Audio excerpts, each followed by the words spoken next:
reporter Christine Pei is at the scene with what we know. Apparently, we don't have that story. Right now, astronomers at the University Shooting investigation in Southwest Albuquerque. You can see.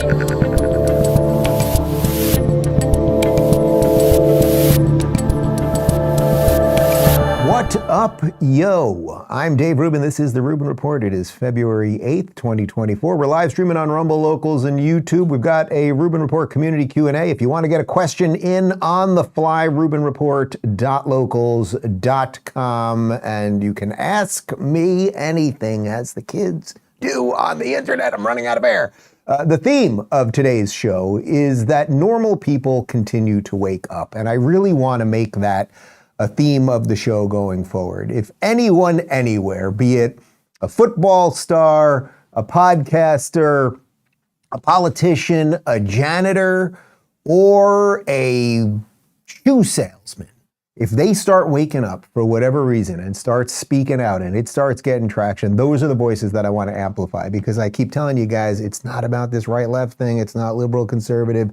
It's basically kind of roughly sane people who may not agree on every little thing like abortion or taxes or whatever, but kind of believe in freedom and decency and that think America and all that stuff is good. It's us versus everybody else. And I want to amplify the people that are doing that at not only right this moment, but I want to do it so that the dam will break and more of us will speak up, because I think there are way more of us and they've effectively silenced us, and you got to give them credit when they've done that, because it has worked, and that's why we are kind of at the place that we are at right now. So we're going to talk a little bit about football star Aaron Rodgers, who was on Joe Rogan yesterday, he's just gone through such an incredible red pilling, just so fast. Rogan's gone through, I would say, a bit of a slower red pilling, but it's happened to him. We're going to connect that to the new El Salvador, not new, he's been a prime minister for a couple of years now, president, Nayib Bukele, who just got reelected, and he is totally red-pilled, and you can sort of see how the media treats people who want you to think for yourself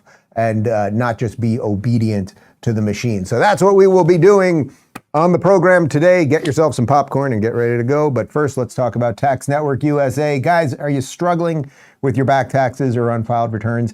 The IRS is escalating collections, adding 20,000 new agents and sending over 5 million collection letters to kick off this year. In these challenging times, your best defense is Tax Network USA. Don't let the IRS take advantage of you. With over 14 years of experience, Tax Network USA has saved their clients over $1 billion in back taxes. No matter the size of your tax issue, their expertise is your advantage.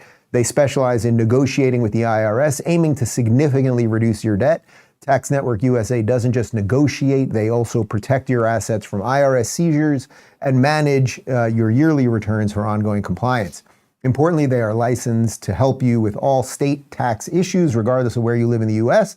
The clock is ticking. Don't wait as the IRS steps up its game. Seize control of your financial future now. Contact Tax Network USA for immediate relief and expert guidance. Call 1-800-245-6000 or visit tnusa.com/Dave. Don't let tax issues overpower you. Turn to Tax Network USA and find your path to financial peace of mind. Okay, so what did I just say a moment ago? For those of you paying attention, normal people waking up, people who are not particularly political, who then make some choice about what they want to be injected with, or how much they want to pay in taxes, or whether they want to live in a country that has a border, and next thing you know, they're bigots and racists and homophobes and everything else. That is the group of people I'm interested in. Aaron Rodgers, of course, major football star, is one of them. And we've played a bunch of clips of him over the last couple of months because he's been going through this red pilling process, which had a lot to do with COVID. But it wasn't just COVID, because he started speaking out against COVID. And then, of course, what happened? The mainstream media started going after him. He's a conspiracy theorist. He shouldn't be allowed to play in the NFL. He's dangerous. He's also a racist, et cetera, et cetera. Anyway, he went on Joe Rogan yesterday to talk about Big Pharma and how they control the narrative. The problem with that, it's to control the messaging. Yes. I mean, they're controlling the message. So for sure. So if somebody went after that and said, hey, you're not going to be allowed to advertise on TV anymore, because I think we're one of the only countries, maybe there's one other country. New Zealand's the only other country. Okay, so there's two countries. It would be, they would be attacked for anti-science or whatever it might be. What RFK wants to do, kind of the dismantling or the forming, realigning of the CDC and NIH and some of these alphabet companies who've been lying and misleading the public for so long, you know, he would get absolutely slaughtered by the media. Why? Not because they actually believe that, but because who's paying them? Yes. It's those companies. So they control the message. So when you come out and talk about, you know, what you used to heal yourself during COVID, or when I come out and talk about, or Dr. Peter McCullough or Robert Malone, or insert anybody who was just trying to bring Pierre Corey, they get absolutely railroaded and censored and silenced and attacked and slandered. It's not, I mean, it's not the news. It's corporate controlled. It's completely controlled. And it's not good for us. And the fact that people went along with it because they thought ideologically that group of people aligned with their side, and the other side was Donald Trump and the MAGA and the vaccine deniers and all the craziness that they attributed to that. I mean, it's really kind of brilliant the way they've pushed this propaganda. But at the end of the day, it's not beneficial to the greater good of society. All right, so I know you guys know all that already at this point. Of course, when he talks about controlling the messaging, we've shown you that compilation video many times during COVID, how they'd be covering COVID on NBC News, CNN, ABC, et cetera, and then they'd cut to commercial, brought to you by Pfizer.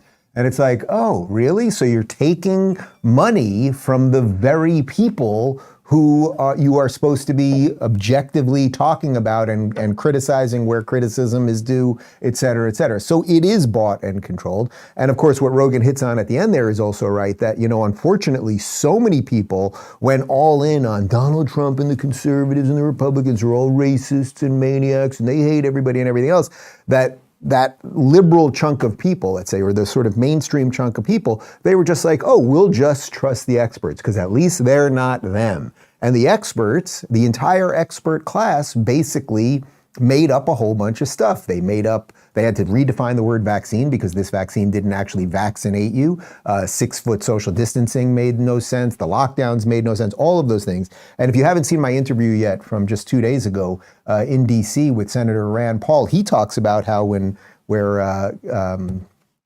Aaron Rodgers is talking about these alphabet companies, the NIH, CDC, et cetera, what Rand Paul talks about is everyone's still there. Nobody's been fired, right? Like Fauci's gone, he retired, but he's still influential in that world, obviously. But after all of this stuff, there was no reckoning. So RFK Jr. or Ron DeSantis, the guys that wanted the reckoning, doesn't look like they're going to get it. Unfortunately, that's how the swamp operates. Anyway, they continued to talk a bit more about how the mainstream media, no, we're going to drop this one. What? Oh, yeah. They continue to talk about a bit more about how the mainstream media covers these things. And look what the mainstream media did when Joe Rogan announced he had COVID and how he was going to take care of himself. And it turns out I got COVID.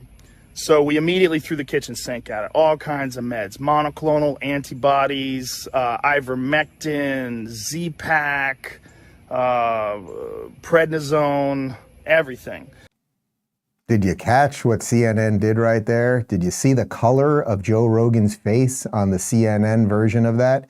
He looked completely fine and normal and had a reddish hue when he went on his experimental medications.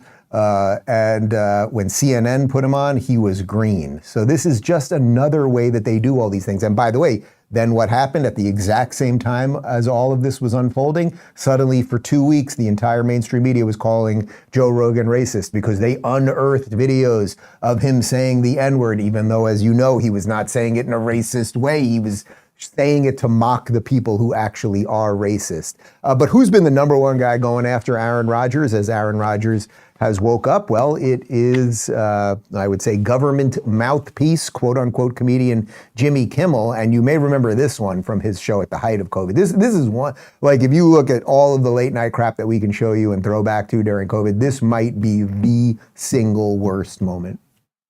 Dr. Fauci said that if hospitals get any more overcrowded, they're going to have to make some very tough choices about who gets an ICU bed. That choice doesn't seem so tough to me. Vaccinated person having a heart attack? Yes, come right on in. We'll take care of you. Unvaccinated guy who gobbled horse goo? Rest in peace, Wheezy. You're... Think of the level of evil of that. I know you've seen that clip before. I mean, that is deeply, deeply evil. It's against the Hippocratic Oath. And we now know that the vaccines didn't even work. And the heart attack that the vaccinated person might be having might have been because of the vaccine in the first place. So who's a worse person? Who got more of the stuff wrong and wanted to take out their anger throughout all of this on other people? Is it Aaron Rodgers and Joe Rogan, or is it a guy like Jimmy Kimmel? Anyway, Aaron Rodgers continued yesterday to talk about what's the motivation of the people who did things like Jimmy Kimmel. Yeah, it's just on and on and on through this whole thing. My thing is this, is, you know, all of us who've been attacked for our position, to all those people, what do you think the motivation is? Yeah. I mean, you know, just look at my own situation. Like, I lost friends, allies in the media, millions of dollars in sponsorship because I talked about what worked for me and my own beliefs and my own health reasons why I didn't get vaccinated. Oh, by the way, you were right. Yeah. You were right. Look, you didn't need it. Look how quickly you recovered. You were fine. And same with you. Yeah. And what did they do? They changed the color of your face. they vilified all early treatments, including a medicine that has one of the safest profiles out there. That we've talked about it. The guy who invented it got a Nobel Prize. Yeah. They were using it all over the world, in Uttar Pradesh, in Africa, and various places. And that's what you do during the pandemic, right? You find ways to repurpose drugs for early treatments. But now they couldn't do that because if there's an early treatment, then they can't get the UA. Drugs that have been proven to have antiviral properties. Yeah. But what's the motivation for Peter McCullough, who got vilified? What's the motivation for Robert Malone? Like, well, if you know Peter McCullough is like, that guy has standards and morals and ethics. I mean, he is a rock solid guy. And he actually treated patients, too. Actually treated patients. He's also the most published doctor in history in his particular field of study. The point of all of this, guys, is that when you stand up, there is going to be a cost, obviously. It quite literally cost Aaron Rodgers millions of dollars. At the height of COVID, I could not go into studios and do interviews with people, right? I have no doubt it cost sponsorship and all of those things. Did I largely become right about COVID and vaccines and everything else? Yes. And then over time, in the last 2+ years, our show has grown and grown and grown and grown because then people were like, oh, Dave seems like he's roughly a trustworthy guy and kind of at least directionally get things right. So I'll tune into that, right? So you win over time. The truth does work over time, but it's messy and it's banged up as it's happening. But I would also add, when they ask, like, why do these people do these things? You have to understand, a guy like Jimmy Kimmel or a guy like Stephen Colbert or any of these late night comics or these actors who did all the videos, you know, saying, if you don't get vaxxed, we're not going to work with you and you're evil and all that stuff. They're just interchangeable parts. There's nothing that special about Jimmy Kimmel or Stephen Colbert or any of these guys. You could have any 2-bit comedian do their job, right? Because they're reading off a script, and there's a skill to reading off a teleprompter. And, you know, they've got a bunch of writers that make them look funny. And I won't say that there's no talent there. There's a degree of talent there, but it's a very interchangeable part. So you have to bow to the system as a corporate comic, right? You think Jimmy Kimmel, if the powers that be over at ABC during COVID had been, you know, if his personal ethics had been against it and he would have been like, I'm not going to do that, they would have been like, all right, you're fired. So he was like, yes, I do like making $20 million a year. And I don't begrudge him that. I begrudge him, I suppose, the way that it, went directly oppositional to the truth. Anyway, a bit more just on why you should stand up, because that is the theme of everything that I try to talk about on the show. In the back of their head, they know you weren't nearly as nutty as they thought you were.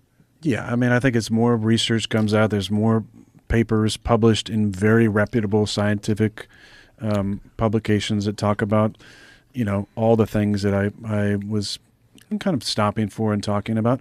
I think in the end, you're on a decision. You stand for something. You stand courageously for what you believe in, or the opposite side of that is either saying nothing or being a coward.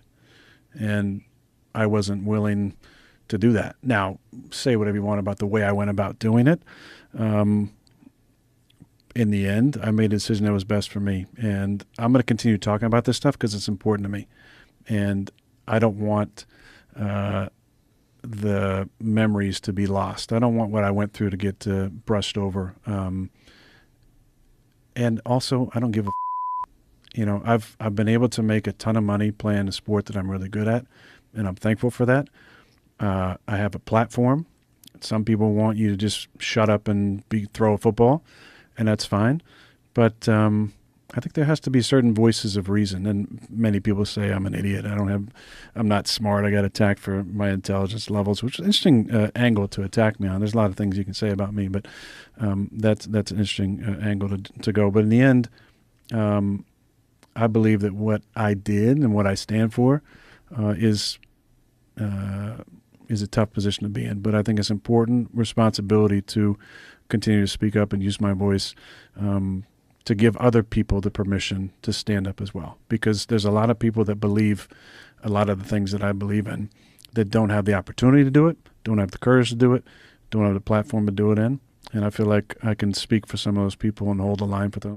It's quite well said, and even the way he speaks, like the calmness, it's just so clearly, it's obviously true, it's what he believes and everything else. I do want to reference, when he talks about people mocking him for his intelligence, it's so interesting because if you think back to the 2 or 3 crazy years of COVID, it was all of the intelligent people. Wasn't it all of the really, really smart people who wanted to believe the science and then who went all in on a whole bunch of stuff, as I referenced earlier, that we now know didn't work? The vaccines did not work, and all of the vaccine injuries that subsequently have happened. I mean, you in your own life, person watching this through the screen right now, like, don't you feel like more and more people are getting sick in weird ways? Like, I know a whole bunch of people that have had weird health things since the vaccine. I am so thrilled that we decided not to get the vaccine. But I have loved ones and family members who ultimately did it. We all had our own pressures. And it in its weird way, it has nothing to do with whether you're smart or not, whether you trust this stuff. It also goes to your temperament. How much will you be pushed? And at what point do you finally decide to push back? I remember for me, when we were getting pretty damn close to doing it, I didn't want to do it. I thought the whole thing was rushed out. I didn't like anything about it. And I felt that we were young and relatively healthy and take care of ourselves and eat right and lived in Cali where we could get sunshine and all of that stuff. But we were getting all sorts of pressures just like everybody else. And I was like, am I ever going to go to a restaurant again? And will I see my family? And all of those things. And then I remember when the government came in and started saying, and this was the Biden administration, when they started having these mandates for companies. And I was sitting in the studio in LA with Connor, who's still here, and Michael, my former producer. And the idea that me as an employee, that I would have some right over them to tell them what they have to inject themselves with, I was like, that's completely psychotic. You owe me one, Connor. Whatever happened to that Michael guy? Who knows? But like, that was completely psychotic. And these were all the things that we allowed to happen. And it was the smart people who went in on it, the quote unquote smart people. So it has very little to do with intelligence. What they're really trying to do is insult your ability to think for yourself. So I want to connect that to one other thing that's happening in the world right now, which is that there was an election in El Salvador and President Nayib Bukele was reelected. But I want to show you some of the headlines. Now, Bukele, who has turned El Salvador, which in essence was a third world country. I was there about a decade ago, and it was very, very dangerous and run by gangs, and there were only certain streets you could walk down, and they had barbed wire all over the place because apparently barbed wire does keep bad people out, which is why they keep it at prisons and things like that and borders, etc. But he has won. He's turning the country around. There's a ton of investment happening in the country. It is way safer right now. There's a lot of good stuff happening in El Salvador right now. I want to show you a couple headlines on how the mainstream media is treating this guy. Headline from the AP, coolest dictator to philosopher king, Nayib Bukele's path to re-election in El Salvador. Interesting, they called him a dictator. He just won a free and fair election. A headline from CNN, in El Salvador, self-styled world's coolest dictator, Nayib Bukele heads for re-election amid human rights concerns. He did arrest a lot of gang members and make the streets safer. But again, dictator. Headline from WAPO, the inescapable appeal of the world's coolest dictator. So as you know, words mean nothing. I will throw one more in for you. Headline from Time, world's coolest dictator, Nayib Bukele claims El Salvador presidential re-election. So what this guy did when he came in, the entire country, in essence, had been run by gangs. Quite literally, my brother-in-law was living there about a decade ago, and we went, and he was doing some volunteer work, and we went, and he lived, but we were there for a couple weeks in like this little community that was safe, barbed wire, armed guards everywhere. and they had gangs just all over the place. If you walked out, there was a good chance you were going to be killed, certainly mugged or anything else. And that happened all over the country. People would literally be in their homes, and then the gangs would just come and kick you out of your home. Congratulations, the gang owned your home. So this guy comes in. He gets the police and the military to start actually doing their job. They arrest thousands and thousands of members of these gangs. And now there is law and order. And then what happens when you have law and order on the streets? And this is a message in case you're the mayor of Chicago or of New York City watching this show. When you have law and order on your streets and people feel safe, then people are like, you know what, maybe I'll open up a business. How about that? Maybe I'll go to the theater. Maybe I'll see what else is happening on the street and get a slice of pizza. And then economic activity starts happening. People start getting happier. They're flourishing. Good things start happening. So sort of the reverse of what's happening in our big cities is what's happening in El Salvador right now. Anyway, here is video of Nayib Bukele, who is being called all of the worst things, right? Much like Milei in Argentina, who is fighting the media and bringing capitalism back to his country and everything else. Here he is talking about how the regime media lies about him. Pasamos de ser literalmente, no es una exageración, no es una hipérbole, literalmente pasamos de ser el país más inseguro del mundo a ser el país más seguro de todo el hemisferio occidental.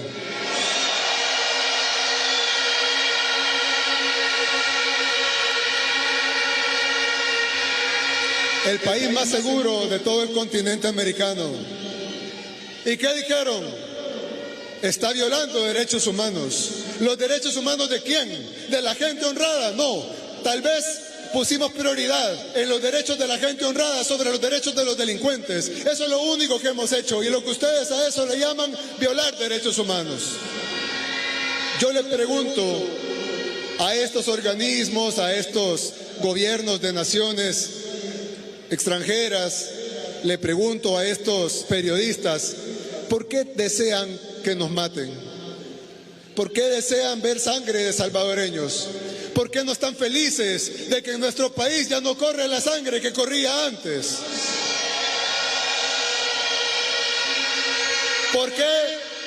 ¿Por qué debemos morir nosotros y nuestros hijos para que ustedes estén contentos que estamos respetando su falsa democracia que ni ustedes mismos respetan en sus propios países?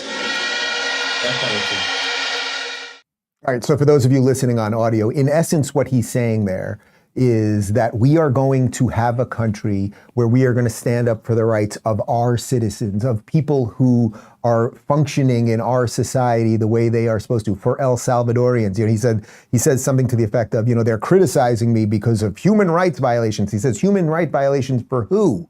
For the gang members? So he went in and he cleaned up his country. He claims there, I don't know that it's absolutely true, I think it's at least trending-wise true, that they went from the most dangerous country to the safest country in the Americas. I'm not totally sure that that's absolutely correct, but it certainly is heading in that direction. There's also something else interesting about it. He has no teleprompter. He's 37 years old. He looks like he's going to go bang his wife after that thing. And I actually think we need some of that energy, right? Does Joe Biden and Dr. Jill Biden, please, Trump and like there's something about someone that's in the beginnings. He's 37, right? He's 10 years younger than me. He's in the beginning of his life. He is on the way. He has a vested interest in turning this thing around for his children and everything else. And that's the spirit that countries are going to need to turn all of this around. But the bumper sticker version of what he's saying is it's the same thing that Aaron Rodgers is saying, and it's the same thing that Joe Rogan's saying. Yes, if you say the right thing and you do the right thing and you care about your country and good people and all of those things, they will say mean things about you. They will call you a dictator. They will call you a racist. All of that stuff. You guys get all that.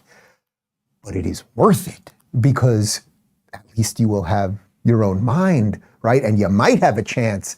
You might have a chance to do something in this world, but otherwise you will live like a slave. I want to show you one other video that I think is loosely related to all of this, at least in the context of thinking for yourself. There was a video that went viral over the last couple of days of a teacher debunking a student in real time and really red-pilling this kid. As I said at the top of the show, I want to talk to anyone and talk about anyone, whether it's a football player or a podcaster or a young kid in this case, whoever it might be that is waking up in real time. Because if we can do that, we can solve the problem. The problem is not going to be solved up there, down here. It's going to be solved down here, and then we'll fix what's up there, right?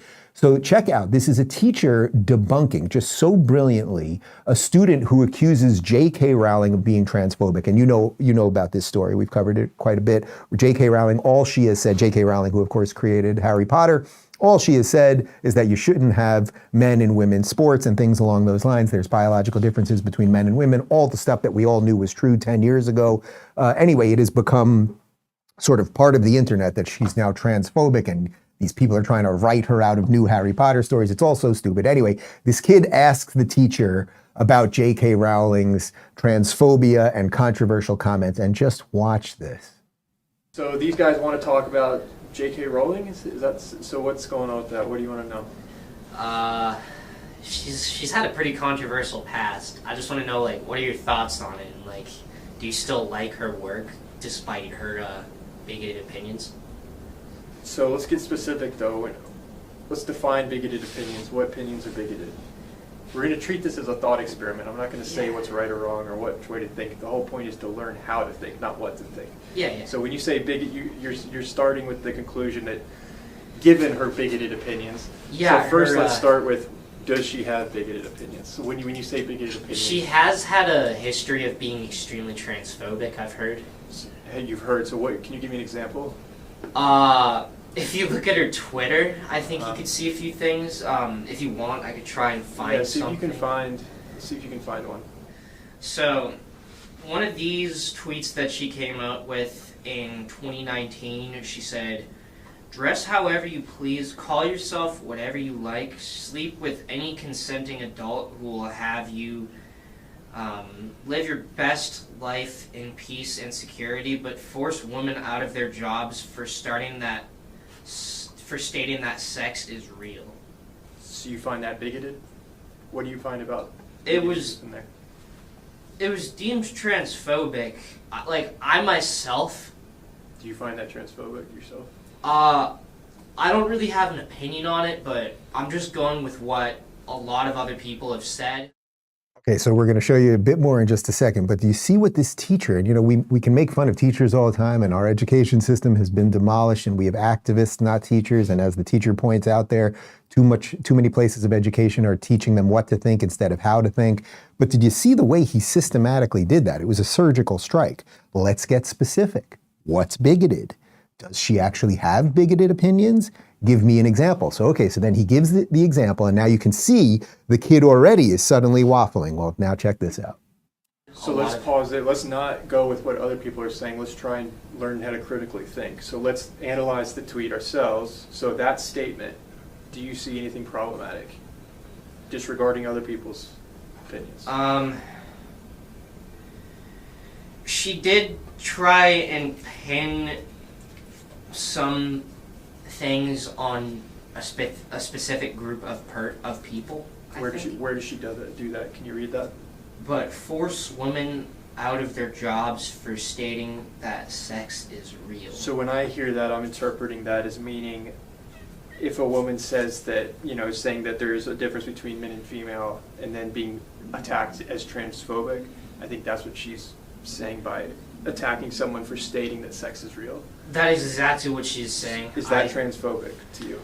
So, to me, no. Stating that sex is real is not transphobic. It's just a fact of life. It exists. So is there anything you disagree with in that tweet? In that tweet, I can't really see anything that I myself disagree with, but I can see why some people would think, oh, this is offensive. We can't have that here or something. Because do you think it's fair that that she's being attacked by a large group of people and people are calling her, like you said at the beginning of this conversation, you said, given the fact that J.K. Rowling is transphobic, how do you feel about Harry Potter? Now, retroactively looking at that statement, do you think that was the best way to phrase? No, I feel like an idiot now. It's okay though, but this is why we do this, to learn how to think. Do you see how beautiful that is? Like absolutely beautiful when you calmly question people, make them think for yourselves. That's exactly what he was doing the entire time. Like, why are you saying these things? What do you think? And then by the end, the kid is basically like, oh, she's not a transphobe. And to connect that to everything else we did here, so it's sort of like maybe Joe Rogan isn't a racist, as CNN was calling him for months and months and months. Maybe Aaron Rodgers isn't anti-science. Maybe Elon Musk isn't a Nazi because he's standing up for free speech. And then I just thought I'd show you this real quick. We're going to put this up in the studio. We just got this yesterday, but I've referenced this many times. That is me on the front page. So this was the front page of the Sunday New York Times on Sunday, June 9th, 2019. So this is almost 5 years ago already. And the headline is "The Making of a YouTube Radical, How the Site's Algorithms Played into the Hands of the Alt-Right." And there's Jordan Peterson, and there's Ben Shapiro, and there's Phil DeFranco, and there's Milton Friedman, and a whole bunch of people. I got a nice big picture over here. That was nice. And there's an entire fake story about how YouTube was making people turn to the far right, including a whole bunch of us that have done nothing of the sort. Of course, at the end, the YouTube algorithm saved this kid and he becomes a good lefty. But the point of all of that is that they are going to lie and lie to you. They are going to make you think that the good guys are the bad guys and the bad guys are the good guys. But think for yourself and watch that video of that teacher again. So the next time you are in one of these conversations with one of your NPC friends or someone who's in the process of waking up, why do you think that? Do you really believe that's true? Oh, did Donald Trump say very fine people on both sides? Do you really believe that Brett Kavanaugh was a serial rapist, et cetera? And start questioning, really? Do you think that the vaccine actually stops COVID, et cetera, et cetera? And if you do that calmly and everything else without bludgeoning them, and I know it can be difficult at times and we've all done it and nobody's perfect at this, but then you can wake more people up. And then, to tie this all together, then this new thing that is clearly developing right now, this new movement of just roughly sane people that can agree to disagree and have different lifestyles and all of those things, but that we can all be put in a bucket together. It might just be the strongest political and cultural movement. It might just save the entire West. How about that? Anyway, let's talk about Moinkbox real quick, and then we'll get to a community Q&A. 60% of U.S. pork production comes from one company owned by the Chinese, and their hogs are given something called ractopamine, which is banned in 160 countries, including China. Yet you find it in your grocery aisle every day. Well, guys, there's a better way. You know about Moink. That's moo plus oink. Moink delivers grass-fed and grass-finished beef and lamb, pastured pork and chicken, and sustainable wild-caught Alaskan salmon straight to your door. Moink farmers farm like our grandparents did, and as a result, Moink meat tastes like it should because the family farm does it better. The Moink difference is a difference you can taste, and you can feel good knowing you're helping family farms stay financially independent as well. You choose the meat delivered in every box, like ribeyes to chicken breasts to pork chops to salmon fillets and much more. Plus, you can cancel anytime. Shark Tank host Kevin O'Leary called Moink's bacon the best bacon he's ever tasted, and they guarantee you'll say oink, oink. I'm just so happy I got moinked. Keep American farming going by signing up at moinkbox.com/Rubin right now, and listeners of this show get 2 free steaks in the first box. It's the best steak you'll ever taste, but for a limited time. That's moinkbox.com/Rubin, moinkbox.com/Rubin. And now back to me. All right, RubinReport.locals.com community Q&A. Brock, are you in the chat right now? And we will add a question on the fly if people want to join us right this very moment. By the way, guys, you can join Locals absolutely free. If you want to comment, get some bonus stuff, etc. It's a couple bucks a month. That keeps us independent, so I can tell you what I actually believe as opposed to getting sponsored by Pfizer. We're not sponsored by Pfizer, are we? That would be weird. Okay, all right. Darren says, what's your favorite season in Florida? Well, Darren, I got to tell you, it is right now. This period of time, this January, February, March situation where you wake up in the morning and it's cool enough to put on a light hoodie and take a walk, which we try to do every morning with the boys and with Clyde. And then by the afternoon, you can get in the pool and it's sunny and we get that beautiful golden hour at about 6 o'clock when the sun's coming down and we get beautiful colors. I just love it. However, I will say that Florida deserves some credit for the summer. I know it's hot. Oh my God, it's hot in Florida in the summer. It's so hot. Yes. Are there mosquitoes? There are. Are you going to sweat? You will. But you will feel alive. I like walking out there in June or July, middle of the day, taking Clyde out and he's panting and I'm dripping with sweat. And you come back in and you feel accomplished. You feel alive. But yes, this period right now is as good as it gets. Mitchell says, how did the hardcore carnivore seasoning turn out? So, I went to this place. There's a Wagyu place not too far from the house. And I went and I picked up this really sick tomahawk. think we've got a couple pictures here. So that is a beautiful Wagyu tomahawk. And then they had this hardcore carnivore seasoning. These are not a sponsor, although if they'd like to be, I would gladly take them. And what you're seeing there on the black seasoning, I posted these pictures in Locals. The black seasoning, they put activated charcoal in it. Now, I don't think activated charcoal actually does anything for the flavor. So there's salt, pepper. I think they've got a couple of, there's probably some garlic powder, onion powder, a few other of the classic steak seasonings in there. But the activated charcoal just kind of makes it look cool. So the first picture you're seeing raw, second picture, obviously when I seasoned it, I like to let it sit for like an hour, obviously season it on both sides. Smoked it in the big green egg, and then I seared it caveman style, which is you just throw it directly on the coals for about 2 minutes, and look how freaking perfect that thing was. It was absolutely delicious, absolutely delicious. I'm enjoying hickory wood seasoning right now. You can mix it up with steaks, but hickory is, I'm really nailing this right now. I'm feeling very good about the barbecue game. Thanks for asking the question. James says, Dave, I've really enjoyed the people of the internet. How's it been working with Isabel, who's such a young and talented creator? Brock, could you put that question in there as someone named James? I absolutely adore Isabel. And when this opportunity to do this show, well, basically Tenet came to me and said, what do you want to do? You do whatever you want. Just let us know. And I had this idea for a show, and I had sort of been thinking, I've known Isabel for 3 or 4 years now, and we've done different things over the years. And I was like, I want to work with Isabel. I want to do something a little, even though as silly as this show can be at times, I want to do something like a little more silly and viral and whatever.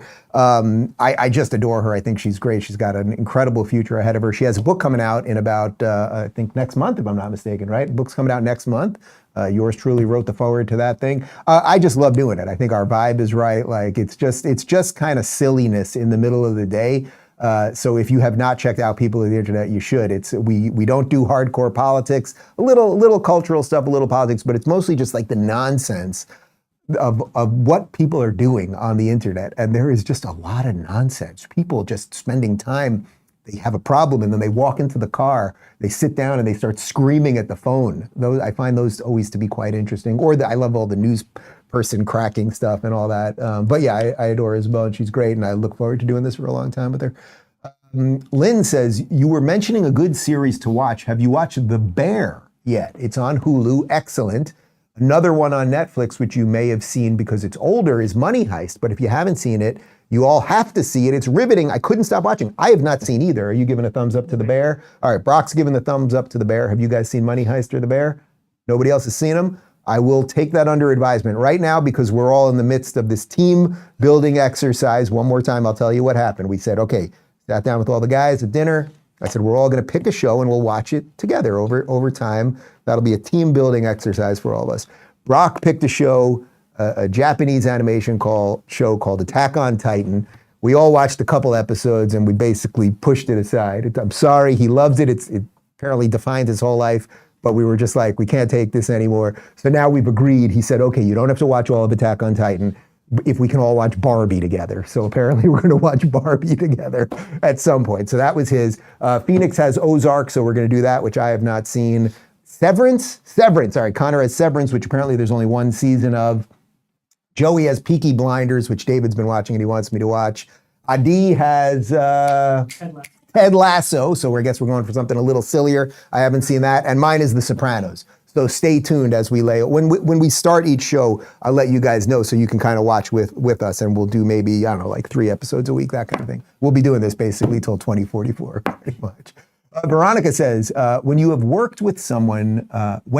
you worked with someone you didn't agree with to solve a problem or create something? What change in your mindset did you have to get something accomplished? Ooh, that is a good one. Well, I'll tell you, ultimately when we created Locals, it was because I was able to wrangle together the right people, the right programmers, and we got the right funding and all of those things. But it took a long time. For those of you that have been watching this show for at least 5 years, at the height of the intellectual dark web, the IDW thing, when, Jordan Peterson was just absolutely exploding rocket fuel. And there were the Weinstein brothers and Sam Harris and Ben Shapiro and me and Rogan and a bunch of other people. And that thing was just blowing up, right? That would lead to the New York Times, putting a bunch of us on the cover saying we're horrible people because we were just trying to have conversations and figure out some sanity. we tried. We were trying to figure out, are we a podcast network? Are we like a road touring group? Like, are we going into politics? Like, what are we all trying to do? And there were a lot of meetings with agents and with lawyers and with all these people. Like, can we piece this thing together? And I think I've mentioned this once or twice before, you know, like some people are a little more like team players. Like I like the idea of being part of like a dream team thing. You know, when I play basketball, I like passing. I like scoring too, but I like passing. Some people are just more like, I want to do it my way and I want to be solo and that's it. I would say that's more of Sam Harris. That in and of itself is not even a knock on the guy. I could knock the guy for other things. That's not a knock. It's just the way some people are. Jordan was so explosive that it was like, how can we even wrangle this guy into anything? Rogan obviously was super successful. Brett was just coming out of academia. Did he want to be like an internet star? So there were all of these people and these different selective pressures. Suffice to say, we never put that together. But what I learned through all of that process was, okay, if I have a good idea, and my idea was that creators should be independent and should own their data and be able to communicate directly with their audience and have a slick app and live stream and no middleman and all that stuff. Well, then I'm just going to go ahead and build it. If I can't get all of the pieces right, I'll do it myself. And that's what I did. And then, of course, the rest is history. We end up merging with Rumble, and we're really building those alternative pipes to the internet, which we need, to say the least. So I would say you start doing something, and if it's something good, you're not going to get it. Like, it's very rare that it's like just like a straight shot, you know? Like you see the thing that you want, and that's what you're going to do, and whatever. Especially if you're building a company. It's more like you see that thing and then a whole bunch of stuff's going to happen along the way, and then you'll just kind of directionally build something similar to it, or you'll realize, oh, maybe that wasn't the thing I wanted to build. I wanted to build something like that. And I didn't want to work with these people. I want to work with these people. So I would say just do something. Just do it. Did I just come up with that phrase? Let's trademark that. Harry says, if you were president, what would some of your policy aims be for America? Well, if I was president right now, like right this second, close the border, period. That's it. We have got to like figure out what the hell is going on here, and we cannot let more people in. We know that even before this craziness of the last 3 years of the Biden open border, that there were about 12 million illegals here. So there are 12 million people here living in the United States, many of them peacefully, working hard, all of that stuff. But we have to get a handle on who is here, why they're here, what are they doing, are they paying taxes, are they in the system to any degree, are they criminals, et cetera. Then you throw in the fact that we've got about another 6 million. So there's probably, it's like 15 to 18, maybe even 20 million illegals right now. No country can have that many people that are here illegally going under the radar, even if not, I'm not even saying all the people are bad. What were the numbers you gave me? You said about, they say it's about 8 million. It's like 6 to 8 million people have gotten here under Biden, right? Illegally. Now think about it. If 1% of those people are nefarious or up to no good, or maybe don't like, it's 6 million people, 1%, that's about 60,000 people that are in the United States right now. I don't know what they're doing, do you? So like the border, close the border, number one, and figure out what's going on. Clean our house first, right? That's a Jordan Peterson-esque way of saying it. How about we clean our room and then we'll clean the world after that? If there are people we want to help outside our borders, we got to clean the border first. I would say that would be number one. And number two, I would say people need a little relief. And how about a flat tax? 15%. Everybody pays 15%. That's it. No state income, well, the states could do whatever the hell they want. I'm president, I suppose. So states will do what they want, but no, just a flat tax for everybody else. 37% you're going to pay to the federal government. It's insane. Flat tax. And you know what? If you make under 50 grand, you get waived. And if you make over 5 mil a year, we'll tack on another 2%. I don't even think that's moral or legit, but we'll throw a bone to the progressives. Not that they would say that that's enough, but that basically you want a situation where virtually everybody in the country, except the absolute extremes, are paying the exact same percentage. Then people aren't jealous. You don't have class warfare. And then you know what? If the government's not getting as much money, the government will have to tighten up. How about that? Joe says, is Taylor Swift a psyop? So that's like one of the things that's bubbling online right now, that somehow Taylor Swift and, you know, that she's dating, what's his name on the Chiefs? Travis Kelce on the Chiefs, that somehow that this is a psyop because, she has so many supporters and young girls and boys that love her that are just going to be voting for the first time, that she'll go all in on Biden. And, that again, you get culture first and then politics is downstream from that. So the whole machine is pushing her to get more young people into the Democrats. I don't know about that, but I will tell you this. I was at Whole Foods the other day and I'm checking out, and they've got the magazine rack there, and it was like 6 out of the 8 magazines had Taylor Swift's face on the front. How does that possibly make any sense, right? Now, I get it. It's a specific type of person, I suppose usually a woman, that is interested in buying a magazine at checkout. So, okay, it's not just that it's going to be, guns and sports and Taylor Swift and cooking. Like, there's a specific type of person but 6 out of 8 were Taylor Swift on the cover. Like, something doesn't. So I don't know that makes it a psyop or a grand conspiracy. At the end of the day, if she's selling magazines and she's selling records and she's selling out concerts and everything else, like, people like her. People like her. What was the song that I know? Shake It Up. The girl shakes it up, I guess, every now and again. Mary says, how are the boys doing? They must be into everything at this age, about 18 months. Yeah, so Justin's about 18, Luke's about 16 months. They're just great. They're just, we did a little photo shoot with them yesterday.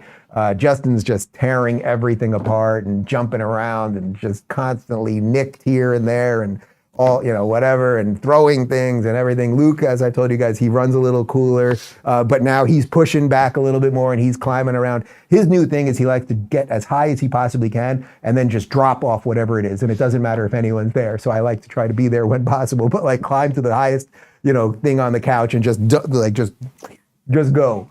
And then he loves it and he crashes and he loves it. And I was thinking, one of the funniest things about having kids is that kids fall so many times a day. So I don't know, someone's I'm sure done a study on this, but if you took like a 1 or a 2-year-old, this kid, once they start walking, they must fall 80 or 100 times a day, right? They're just walking and they fall, they trip over something and they fall, the dog knocks them over, they just fall all the time and then they just get up and they keep going. Think about an adult. Any of you guys, if you fell once during the day, if you just fell once, your day is ruined. And then you're going to complain about it. My hip hurts, like you fall on your face once, that's it. But something about being a kid, you take your licks and you keep on going. And that is the human spirit that we all need right now. But they're doing great, and thank you for asking the question. Angela says, will you be taking part in any of Jordan Peterson's new Wrestle with God lectures? I purchased VIP meet and greets to his June 9th show in DC. So excited. Yes, we are figuring out something to do a live show with him at one of the on-location venues as part of the tour. I don't know which one it is. Maybe it will be DC, but good for you getting the meet and greet. He does a great job because he does the full-on lecture. Then he does a smaller chat. It's usually about 100 people, and you will get at least 30 seconds with him, and everybody wants to tell him their life story and how he helped them and everything else. I would say be brief and succinct and look him right in the eye and just get to it and thank him. And he hears all those stories. Like, I mean it literally and figuratively, like he hears them and it means something to him. And I think it fuels him to keep going. So that's great that you're going. Daly says, was the border bill bad or not? I think it was bad, but now they're going to blame Trump yet again. Yeah, it was bad. We went into it with a couple of the senators that we talked about or that I interviewed. Look, they were going to let in 1.8 million illegals a year. What kind of bill do you sign that tells you how many people are allowed to break the law that you're signing? We also don't need a new law to close the border. The president can do it right now. Actually, even this morning on Twitter, they're starting to talk about, apparently the Biden administration is leaking out that they might do some executive actions on the border. So the same people that a month ago told us there was no crisis then want to put on this ridiculous bipartisan bill, which bipartisan just means everyone's getting screwed. And now they're suddenly like, oh, I guess the president could do something about this. All of that to be said, the Democrats, you got to give the devil his due. And by this bill being killed, you can already feel what's going to happen. But this is exactly what's going to happen. Mark my words. Connor, do we have some sort of way we can make a note of this episode at this very moment? You have something on the computer that can do that? What they are going to do is something bad is going to happen. This is my prediction. Something bad, some sort of terror attack or something is going to happen because of illegals before the election. And then what the Democrats and the mainstream media are going to do is say, well, you see what happened? We tried to get a bipartisan bill out there and you Republicans didn't vote for it. So look what happened. And the media and the Dems will lay the blame. Well, they'll lay the blame on Trump, right? Because they're saying, well, Trump doesn't want it to happen because if the Democrats got the border fixed, then Trump wouldn't have anything to run on. That doesn't make the bill good. There actually is some truth to that, right? If Biden started doing good things as a president, right? If Biden started, I don't know, getting rid of regulation, if Biden started having a cohesive foreign policy, if Biden started taking care of the border, there would be less reason to vote for Trump.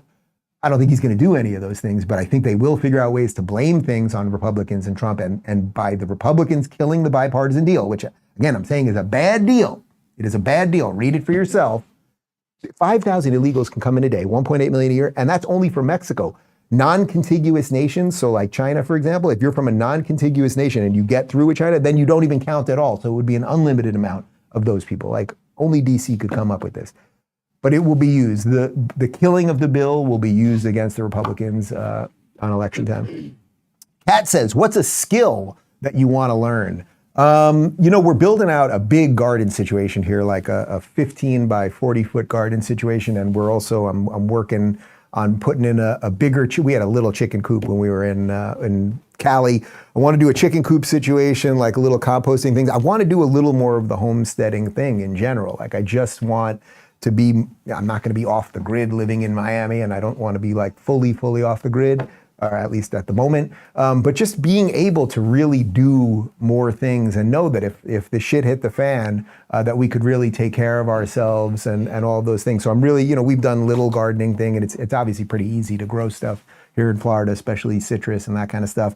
But we're going to do some potatoes, we're going to do some lettuces, things of that nature. The waste, we'll give it to the chickens. I'm looking forward to a little bit of, maybe we'll do an episode in a chicken coop. How does that sound? Pretty good. Prusky says, why are the Jewish people hated so much? Nazi Germany, Hamas, etc. What have they done so heinous that so many people want them removed from humanity? It's called surviving. It's as simple as that. Thomas Sowell, we've played a video of him talking about this about 30 years ago. It's called surviving and excelling. Jews, by and large, despite being a minority, had traditions, had family, had a culture, all of those things. And it was always a little bit of outside the norm. And then through family and traditions and culture, figured out how to largely succeed in the ways that you want to succeed in the West. And people look at others. I mean, this is just a human condition. People look at others and they think, well, why do they have what we don't have? So it's a weird jealousy thing. In when a year and a half ago, when Kanye was at like the height of his lunacy, he basically said that on one of, I think it was on Tim Pool's podcast. He was like, well, the Jews have succeeded and I want that for my community. And it's like, okay, well, you can get that for your community. You might want to replicate some of the things that they've done rather than trying to kill these people or take them out or demonize them. So there's a particularly, I would say, insidious version of this when it comes to Israel, because Israel, they not only have they succeeded and thrived and taken a desert and made it bloom and all of those things, but they also have weapons. They're also not subjugated by other people, and that makes them doubly hated by these people. But I would say more than anything else, it's not a zero-sum game. Like you shouldn't, anyone that you look at that has more than you, and by the way, there are plenty of Jews that don't have more and everything else. But if you're looking at a group of people and being like, they seem to do it right, why is it where when they move to a community, the communities get cleaner or nicer or safer? Or what is it about that community that, their families are more intact or whatever? It's not zero sum. You shouldn't be like, we have to destroy those people so we can have those things. It's, maybe there's some ideas there that you might want to replicate. Like, that's actually how it works or should work. Meg says, every once in a while, maybe monthly, could we have a show with just good things / wins happening around the world? That would be a nice idea. All right, we are going to, is there anything good happening in the world today? Anything? Does any of you have any good news in your own lives? Someone say something positive about the world. What are we having for lunch? Thank you.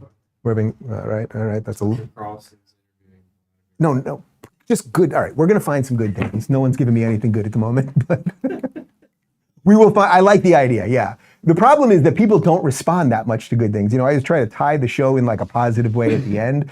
But if people don't, it's why the news, they just, you ever watch the local news? This woman got raped, that man fell into a vat of acid, this 6 cats were burned alive. And it's like, why are you watching this, people?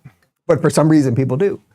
All right, we got to do this quick now because we're doing a little photo shoot after. Steven says, if you were Trump's campaign manager, what would your best piece of advice be for him and why? Well, look, it's an unwinnable job, and it's a thankless job to be a campaign manager for Donald Trump because he's going to do whatever the hell he wants, whether it comes to the legal cases or the media or anything else. But I have said this since I've always said this, but right now the one thing you need, Trump, is all of these people like Rogan who didn't vote for you last time. There's every reason to believe they could vote for you. Aaron Rodgers, all these people waking up. There's all the reasons they could vote for you, but you gotta just take a little bit off the top, right? You gotta just ease up on the, oh, that's an ugly woman and this guy's stupid and all of that stuff. Not to say it can never be there, and no one, it's hard to tell the guy who's done the thing that no one said he could do. It's hard to tell him how to do things, right? So it's not that I have some great insight on this, but the fundamental truth is there's so many people waking up right now, but they are still, there's either a level of TDS or they just, and it's largely suburban, middle-aged women, they will not vote for Trump. And a lot of them don't want to do it because they don't see Trump as a good role model because of the way he speaks and everything. Imagine if he just started like toning it down a little bit. And he could even say, you know, I'm going to tone it down a little bit right now. You guys get what I am. Like, I think there's a way he could level up. I don't know that he has it in him, but I think there would be a way to do it. Mia says, I've noticed you've been reacting to a lot of South Park scenes on your show recently. What do you think of South Park as a show? So this all happened because my guys all love South Park, and they cannot believe that I had never seen South Park. I told you I was a Simpsons guy. I couldn't do 2 cartoons. It was just how it was. So we've been doing these videos that people are absolutely loving. I mean, South Park, like, it's wacky as hell. It is extremely politically incorrect. Like, you watch it, the whole time you're watching it, you're basically like, what is about to happen? Because you know something crazy is going to happen. And then it's always crazier than what you think is going to happen. So it's funny as hell. And at some point, I would like to start watching it a little more contiguously rather than just these little clips that we're showing. But I'm glad people seem to be digging these things. Guys, my full interview with Rand Paul from DC at the new Rumble studio is up right now. Part 2 with Ben Shapiro is up across platforms. That also is, all my stuff is early, as always, on RubinReport.locals.com. We leave you with another news blooper, and I will see you on People of the Internet in about an hour. Ciao. Check your panties. About 175,000 rice, I think that was supposed to be pantries.